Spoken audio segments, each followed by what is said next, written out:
Episode की starting में हमको दिखाया जाता है कि मेमोरी बोलता है कि सैरस तुम अपने कपड़े उतार दो, और सैरस बोलती है कि इसका क्या मतलब। और मेमोरी बोलता है कि मिल्स के जो लोग हैं उन्होंने तुम्हारी ये कपड़े देख लिए हैं, इसलिए मैं नए कपड़े लाया हूँ। और फिर मेमोरी बोलता है कि तुमने कहा था कि उसको कोई भी नहीं जानता है, और वैसे भी मुझे एंशिएंट स्पेल के बारे में जानना है, जिसके लिए मुझे गोल्डन डेमन जोन तो जाना ही पड़ेगा। और फिर सैरस बोलती है कि तुम मेरे लिए इतना कुछ क्यों कर रहे हो। और मेमोरी बोलता है कि तुम्हें देखकर मुझे मेरी आंट की याद आ जाती है, तो इसलिए अगर मैं तुमको ऐसे ही छोड़ दूंगा तो मुझे ऐसा लगेगा कि जैसे मैंने अपनी आंट को ही छोड़ दिया है। और सैरस बोलते कि आप तो बहुत अच्छे हैं। और मेमोरी गीजन के ऊपर से स्लीप स्कल को हटाकर बोलता है कि अगर तुमने हमारे सवालों को जवाब सही दिया तो मैं तुमको बख्श सकता हूँ। और गीजन बोलता है कि क्या तुम्हें सच में लगता है कि तुम एक ब्लैक ड्रैगन नाइट के साथ दुश्मनी डालकर बच जाओगे। और फिर सैरस बोलती है कि तुम मुझे बताओ कि मुझे कौन मारना चाहता है। और गीजन बोलता है कि ठीक है मैं बताता हूँ, क्योंकि मैं भी देखना चाहता हूँ कि जब तुम्हें सच्चाई के बारे में पता चलेगा तो तुम्हारा रिएक्शन क्या होगा। और तभी हम देखते हैं कि उसको कोई मार देता है, और हम देखते हैं कि वहाँ पर ब्लैक ड्रैगन नाइट्स आ जाते हैं। और मेमोरी अपने मन में सोचता है कि ये लोग मेरी रेंज से बाहर हैं, पर लेकिन ये बंदा बहुत खतरनाक लग रहा है। और सिविट बोलता है कि मेरा नाम सिविट है और ये दुनिया मुझे ह्यूमैनिटी स्ट्रॉन्गेस्ट बोलती है। और सैरस बोलती है कि ये लोग तो 5 ड्रैगन नाइट्स हैं। और मेमोरी अपने मन में सोचता है कि ये तो 4 ही लोग हैं, 5वां कहाँ पर गया। और सिविट बोलता है कि देखो पाम, मैंने उसका मुंह ही बंद कर दिया। और ओबाम बोलता है कि क्या हमको उसको मारने की जरूरत थी। और सिविट बोलता है कि तुम्हें अपनी किसी भी तरह पैसे कमाने वाली आदत को कंट्रोल में करना होगा, क्योंकि ओडोरा इसके बारे में जरूर पूछेगा। और तभी हमको सिविट का पास्ट दिखाया जाता है, और वो ओडोरा से उसके लैंड के सबसे पावरफुल पर्सन को मांगता है। और हम देखते हैं कि ये चीज किंग ओडोरा को उसके सपने में आ रही होती है। और वो बोलता है कि सैरस तुमको देखकर तो बूढ़े आदमी के अंदर जवानी का जोश आ जाता है, देख रहे हो गाइस कितना हरामी हो रहा है ये बूढ़ा। और फिर वो बोलता है कि वैसे तो मुझे तुम्हारे जाने का कोई अफसोस नहीं है, पर लेकिन जब मैं देखता हूँ कि कोई दूसरा व्यक्ति तुम्हारे ऊपर हक जिता रहा है तो इससे तो मैं चाहूंगा कि तुम मर ही जाओ। तो इसलिए जो तुम चाहोगी मैं तुमको दूंगा, पर लेकिन तुम प्लीज इस दुनिया से चली जाओ। और हम देखते हैं कि फिर सैरस को पता चलता है कि किंग ओटोरा ने ही सैरस को मारने के लिए भेजा हुआ होता है। और सैरस बोलते हैं कि क्या किंग ओटोरा मेरे बारे में इतना अश्लील सोचते हैं। और तभी ओबाम बोलता है कि देखो बेचारी को सच जानकर कितना बुरा लगा। और सिविट बोलता है कि गीजन इस टाइम हमारे लिए बहुत बड़ा कांटा बन गया था, तो इसी की वजह से मैंने उसको मार दिया। हाँ पर लेकिन अगर ये मेरे अटैक से बच जाता तो मैं इसकी जिंदगी बख्श सकता था। और मेमोरी अपने मन में सोचता है कि मैंने गीजन के ऊपर पैरालाइज एक्टिवेट कर रखा था, अगर मैं उसको हटा भी देता तब भी वो इसके अटैक से नहीं बच पाता। और तभी उनमें से एक और बंदा बोलता है कि अब हमको सैरस आश्रिन का क्या करना चाहिए। और सिविट बोलता है कि एम्परर का क्या कहना है। और वो बंदा बोलता है कि उसने सब कुछ हमारे ऊपर छोड़ दिया है, मेरे पास एक आइडिया है, पहले हम इसको अपने आदमियों के पास सौंप देंगे और उसके बाद हम इसको मार डालेंगे। और तभी वो बाम बोलता है कि हम ऐसा नहीं कर सकते, क्योंकि पुराना हॉली किंग चाहता है कि हम उसकी डेड बॉडी को सही सलामत दें। और सैरस बोलते कि तुम लोगों के कहने का क्या मतलब है। और ओबाम बोलता है कि जब तक तुम जिंदा हो तब तक वो बूढ़ा आदमी चैन से नहीं मर सकता। और तभी सिविट बोलता है कि पर लेकिन तुम चिंता मत करो, मैं तुमको तुम्हारी जिंदगी को वापस पाने के लिए एक मौका जरूर दूंगा। और सैरस बोलते कि तुम्हारे कहने का क्या मतलब है। और तभी स्टीवेट बोलता है कि तुमको लॉर्ड सिविट के साथ लड़ना होगा, अगर तुम जीत जाओगी तो तुम्हारी जिंदगी को बख्श दिया जाएगा। और तभी सिविट बोलता है कि तुम मेरे साथ अपनी स्पिरिट रेगेलिया को यूज करके मेरे साथ लड़ सकती हो। वैसे तो मैंने सोचा था कि मैं तुमसे पहले लड़ूंगा, पर लेकिन अब मुझे तुमसे ज्यादा इस लड़के में इंटरेस्ट है, वैसे ये है कौन। और मेमोरी बोलता है कि इस टाइम तो सिर्फ मौत की तलवार मेरे गले के पास ही है, पर लेकिन मैं इसका कुछ भी नहीं कर सकता क्योंकि ये मेरी रेंज से बाहर है। ह्यूमैनिटी स्ट्रॉन्गेस्ट सिविट गार्लेट सॉलिटर के मुकाबले बहुत ही ज्यादा खतरनाक है। और तभी सिविट बोलता है कि तुम इस तरह स्माइल क्यों कर रहे हो। और मेमोरी अपने मन में सोचता है कि पता नहीं मैं ऐसे टाइम पर कैसे मुस्कुराने लग जाता हूँ। और तभी मेमोरी बोलता है कि चलो सिविट कुछ बातचीत हो जाए। और सिविट बोलता है कि उससे पहले तुम मुझे अपना नाम बताओ। और मेमोरी बोलता है कि मेरा नाम हाथी स्कॉल है। और सिविट बोलता है कि लगता है कि तुम मुझे अपना असली नाम नहीं बताना चाहते हो, शायद तुम्हारी कोई मजबूरी रही है। और तभी सिविट बोलता है कि आखिरकार आपको इसमें इतना इंटरेस्ट क्यों आ रहा है। और सिविट बोलता है कि क्या तुमको ये थोड़ा अजीब नहीं लग रहा है, ये 5 ड्रैगन नाइट्स के सामने खड़ा हुआ है, पर लेकिन फिर भी इसको डर नहीं लग रहा है। मुझे तो लगता है कि इसने माउंटेन ड्यू पी है। मुझे पूरा यकीन है कि ये सही मौके के इंतजार कर रहा है। इसको पता है अगर मैं कोई गलत कदम उठाऊंगा तो मैं इसको मार डालूंगा।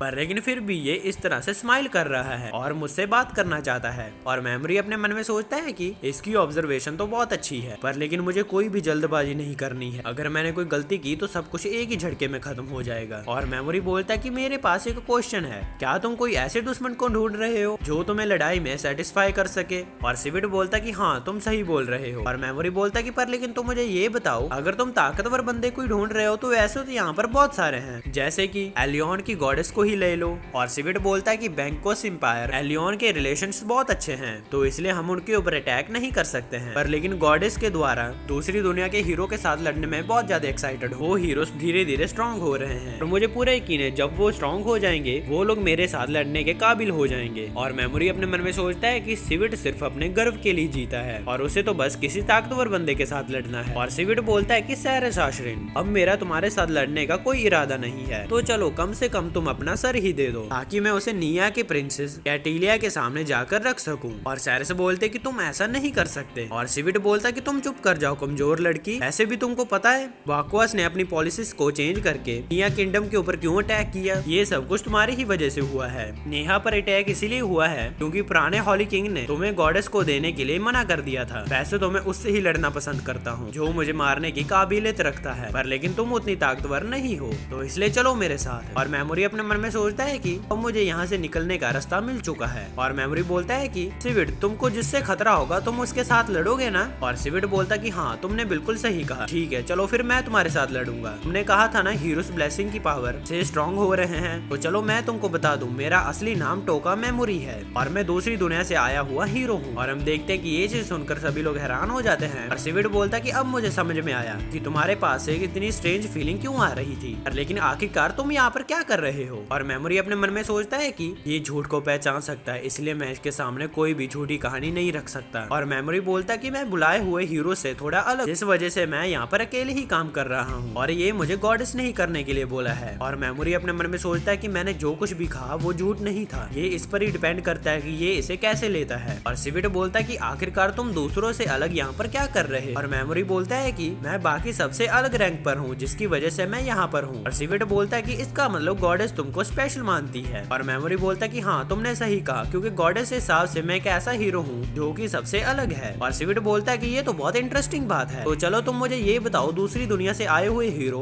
तुम क्या चाहते हो? और मेमोरी बोलता है कि मैं चाहता हूँ कि हम अपनी लड़ाई को पोस्टपोन कर दें। और सिविट बोलता है कि अच्छा तुम चाहते हो कि मैं तुमको यहाँ से जाने दूं, पर लेकिन इसमें मेरा क्या फायदा होने वाला है? और मेमोरी बोलता है कि मैं बहुत जल्दी ताकतवर बन जाऊंगा और तुमको मार डालूंगा। मैं इतना ज्यादा ताकतवर बन जाऊंगा कि मेरे सामने गॉडेस भी कुछ नहीं कर पाएगी। और सिविट बोलता है कि तुम मुझे ये बताओ कि आखिरकार तुम ताकतवर बनने कैसे वाले हो? और मेमोरी बोलता है कि मैं इस टाइम गोल्डन डीमन जोन जा रहा हूँ। गॉडेस ने मुझे कहा था कि मुझे दूसरे हीरो से अलग रास्ता अपनाना होगा, जिस वजह से गॉडेस ने मुझे बिल्कुल ही आजाद छोड़ दिया है। और मेमोरी अपने मन में सोचता है कि ये बिल्कुल ही सच है। जब गॉडेस ने मुझे उस रियून्स में भेजा था तो उसने मुझे कहा था कि अगर मैं वहाँ से निकल पाया तो मैं आजाद हूँ। और मेमोरी बोलता है कि एक दिन मैं गॉडेस के पास वापस जरूर जाऊंगा। और सिविट बोलता है कि इसका मतलब ये है कि तुम गायब नहीं होगे। और मेमोरी बोलता है कि हाँ तुमने सही कहा, मैं गॉडेस के पास वापस जरूर जाऊंगा और मैं अपना बदला लेकर रहूंगा। और सिविट बोलता है कि ठीक है, मैं भी देखना चाहता हूँ कि तुम किस तरह से इंप्रूव होते हो और उसके बाद हम लोग मरते दम तक लड़ते रहेंगे। और मेमोरी बोलता है कि मुझे ये मंजूर है, तो इसलिए हम अपनी लड़ाई को एक दिन जरूर खत्म करेंगे। और सिविट बोलता है कि हमारे इस बिहेवियर ने मुझे बहुत बढ़िया इंप्रेस किया है, तो इसलिए मैं तुमको यहाँ से जाने की परमिशन देता हूँ और हम लोग भी सैरस आश्रम को यहाँ से मारकर चले जाएंगे। और मेमोरी बोलता है कि तुम ये नहीं कर सकते क्योंकि मुझे गोल्डन डेमन जोन जाने के लिए सैरस की जरूरत है। और सिविट बोलता है कि क्या तुम गॉडेस की बिना परमिशन के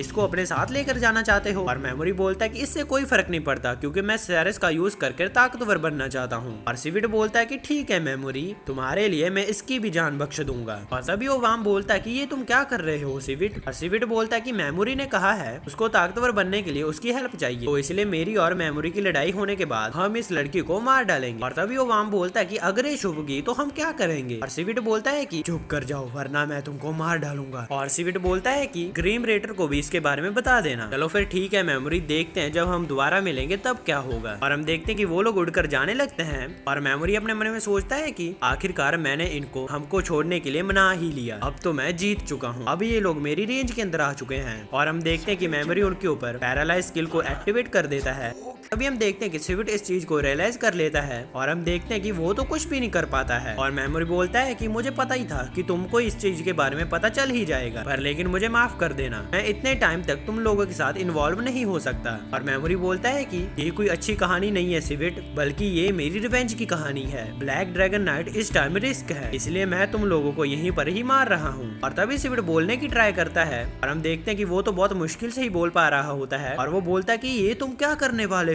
और मेमोरी बोलता है कि मैं उस बॉन्ड को तोड़ रहा हूँ जो अभी अभी जुड़ा था। और हम देखते हैं कि वो उनके ऊपर पॉइजन स्किल को भी एक्टिवेट कर देता है और हम देखते हैं कि सभी लोग मर जाते हैं, पर लेकिन सिविट तो फिर भी उठने की ट्राई कर रहा होता है। और मेमोरी अपने मन में सोचता है कि ये सिर्फ नाम के लिए ही ह्यूमैनिटी का स्ट्रॉन्गेस्ट पर्सन नहीं है। ये दूसरी बार मैं देख रहा हूँ जब मैंने किसी को पैरालाइज किया है वो हिल पा रहा है, पर लेकिन ऐसा करना एक तरीके से तुम सुसाइड ही कर रहे हो। और हम देखते हैं कि सिविट उसके ऊपर तलवार से अटैक करने वाला होता है, पर लेकिन पॉइजन की वजह से उसकी तलवार नीचे गिर जाती है। और मेमोरी अपने मन में सोचता है कि ऐसा पहली बार हो रहा है कि कोई पॉइजन और पैरालाइज लगने के बाद भी हिल पा रहा है, पर लेकिन मैं भी इसके लिए पूरी तरह तैयार हूँ। और तभी हम देखते हैं कि उनमें से एक बंदा फ्लेयर की तरह फट जाता है, जिसकी वजह से वहाँ पर और भी ड्रैगन्स आ जाते हैं। और सैरस बोलती है कि अब हमको क्या करना चाहिए। और इतने में हम देखते हैं कि मेमोरी के फेस के ऊपर कुछ मार का पैर होने लग जाते हैं। और मेमोरी बोलता है कि मैं यहाँ पर रुक कर देखूंगा कि 5 ड्रैगन नाइट्स मर जाएं, पर लेकिन अगर तुम भागना चाहती हो तो तुम भाग सकती हो। और सैरस बोलती है कि नहीं, मैं यहीं पर रुकूंगी क्योंकि मैं आपकी बॉडीगार्ड हूँ, क्योंकि वैसे भी मैंने आपके ब्लू ड्रैगन स्टोन को रखा है। और तभी हम देखते हैं कि सिविट उन सभी ड्रैगन्स को मेमोरी के पास आने के लिए मना करता है और बोलता है कि इनके ऊपर दूर से ही अटैक करो। और तभी हम देखते हैं कि मेमोरी ने पिगीमारू की मदद से अपनी एक न्यू स्किल बना ली होती है। और मेमोरी अपने मन में सोचता है कि इस स्किल की 2 खराब चीजें हैं। एक तो ये एक्टिवेट होने में बहुत टाइम लगाती है, और दूसरी ये कि जब ये एक्टिवेट हो जाती है तब ये बहुत ही जल्दी मेरी मैजिकल पावर को खत्म करने लग जाती है। जिसका मतलब ये है कि जो ये पावर स्ट्रेंथनिंग पोशन से मिली है उसे तो हम सिर्फ थोड़े टाइम के लिए ही यूज कर सकते हैं। और तभी मेमोरी पिगीमारू की मदद से उन सब के ऊपर अटैक कर देता है और उनको ब्लैक ड्रैगन सोल्जर्स के पास ले जाकर पॉइजन और पैरालाइज लगा देता है इतनी दूर खड़े होकर ही। और तभी हम देखते हैं कि उसकी ये स्किल लेवल अप हो जाती है और उसको 3 न्यू स्किल्स मिलती हैं। और वो पहली स्किल बरसेक को यूज करता है और वो अपने मन में सोचता है कि इस स्किल की मदद से मैं लोगों को और भी ज्यादा जल्दी से मार सकता हूँ। और वो दूसरी स्किल डार्स को यूज करता है, जिससे कि हम देखते हैं कि उनमें से एक बंदा अंधा हो जाता है। और हम देखते हैं कि जैसे ड्रैगन मर रहे होते हैं मेमोरी का लेवल अप हो रहा होता है, पर लेकिन हम देखते हैं कि सिविट तो अभी भी जिंदा होता है। और मेमोरी बोलता है कि तुम किस मिट्टी के बने, और सिविट बोलता है कि तुम क्या चीज हो। और मेमोरी बोलता है कि मैं कोई हीरो नहीं हूँ जो कि दुनिया को बचाना चाहता है, मैं तो यहाँ बस बदला लेने के लिए आया हूँ। और तभी हम देखते हैं कि सिविट मर जाता है और अगले सीन में हम देखते हैं कि रात हो जाती है और मेमोरी बोलता है कि अब इसके बाद सैरस आश्रम को कोई नहीं जान पाएगा और मुझे खुशी है कि तुम यहाँ पर रुकने के लिए मान गई। और सैरस बोलती है कि मैं आपको मरने नहीं दे सकती, क्योंकि अगर आप मर गए तो मैं भी मर जाऊंगी, क्योंकि अभी भी एक पर्सन बाकी है जिसको कि हीरो किलर कहते हैं। और वो एक ऐसा पर्सन है जो कि ह्यूमैनिटी ऑफ स्ट्रॉन्गेस्ट से भी